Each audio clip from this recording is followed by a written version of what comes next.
ওর শেফাও কোরআনে আছে। এমন কোনো বিষয় নাই যেটা আল্লাহ রাব্বুল আলামিন কোরআনের মধ্যে নাজিল করেন নাই। ব্যবসা করতে চান, কোরআন কথা বলবে, ঠিক আছে? আপনি সামাজিক বিষয়ে ডিল করতে চান, সূরা হুজুরাত কথা বলবে। আপনি ইতিহাস ভালোবাসেন, কোরআনে ইতিহাস দিয়ে ভর্তি করা আছে। আপনি কাব্য ভালোবাসেন, কবিতা পড়তে ভালোবাসেন, কোরআনের মধ্যে কবিতা দিয়েও ভর্তি আছে। আর রহমান আল্লামাল কোরআন খালাকাল ইনসান, এখানে ছন্দ আছে না? প্রত্যেকটা ছন্দ, ওয়ান নাজমি ইযা হাওয়া মা আদাল্লা সাহিবুকুম ওয়া মা গাওয়া ওয়া মা ইয়ানতিকু আনিল হাওয়া, ছন্দ আছে না? আপনি উপন্যাস ভালোবাসেন, কোরআনে অনেক উপন্যাস আছে, যা চান তাই পাবেন কোরআন।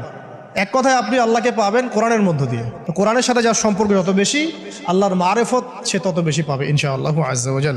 4টা বলেছি না? 5 নাম্বার হচ্ছে হজ উমরা করা। হজ উমরা আল্লাহ পাক আমাদের সবাইকে বেশি বেশি করার তৌফিক দেয়।